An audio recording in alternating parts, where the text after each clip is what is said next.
Hi everyone, I'm Paul, and in my last video I talked about the hardest part of living in South America in my 50s. But in this video I wanted to talk a little bit about the other side of it. Because although there's definitely been challenges, there's a lot about life here that I've genuinely come to enjoy and love. And I think that matters a lot. Because if I'm being honest, when I first came to Bolivia back in 2023, I struggled with it. It felt so different, totally unfamiliar, and I wasn't sure how comfortable I actually felt here. So for Santa Cruz de la Sierra to now feel like a second home is something I certainly don't take lightly, because it didn't happen overnight. It took time, it took a lot of adjusting, and it took getting used to a different way of life. But 1 year on, there are some very clear things I've come to love about living here.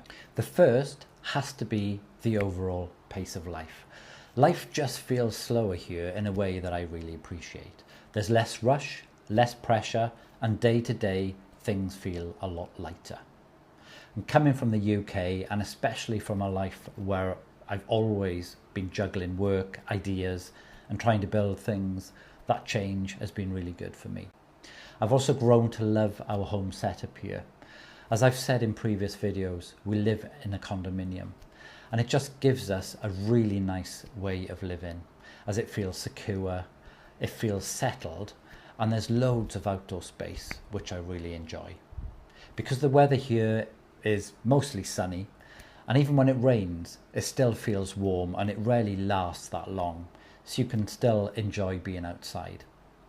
And as I've said before, some days it honestly feels like I'm living in a holiday resort. And I think that mix of warmth, space, and slower living has made a real difference on how I feel here. Another big thing I've loved is how friendly people have been, considering I don't speak Spanish. If I'm honest, I really do feel accepted here.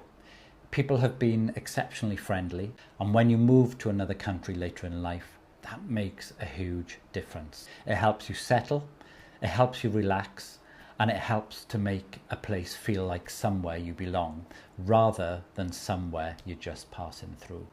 I've also been pleasantly surprised by how safe I feel here. Of course, like anywhere, you need to have a bit of common sense, but overall I felt very comfortable, and that has been a really positive part of living in Santa Cruz. Then there's the wildlife, which still feels slightly surreal to me. A few minutes from where we live, there's a lake with capybaras and caimans. Parrots regularly fly overhead, which still freaks me out.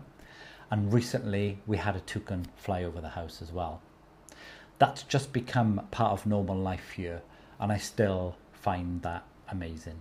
It's one of those things that reminds me how different life can look when you choose a different path. And of course, there's the affordability, which has been another huge plus. It really does take a lot of pressure off everyday living. For the two of us to go out for a 2-course meal with drinks can cost around £4 to £5, so around $6.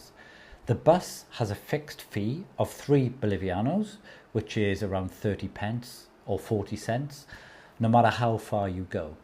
Ubers are also really cheap and readily available as well. And a decent bottle of wine here is about £2, so just under $3, and a beer around 60 pence, so around 80 cents. When you compare that to the UK, it honestly makes a big difference. And I think that's a part of why life here feels easier in some ways. So not perfect, not effortless, but easier. So when people ask me what I've loved most about living in Bolivia, I suppose the honest answer is this. It's the overall way of life, it's the warmth, the space, the friendliness, the safety, the wildlife, the affordability, and more than that, it's the fact that somewhere which once felt unfamiliar now feels like home, or at least a second home. And that's something I never really expected. So in the next video, I'm going to talk more about how I've managed money as a digital nomad in my 50s, because that's another question people ask. So thanks so much for watching. And if there's somewhere in the world that has surprised you by starting to feel like home, please let me know in the comments, and don't forget to ask any questions, and I'll get to see you soon. So bye bye for now.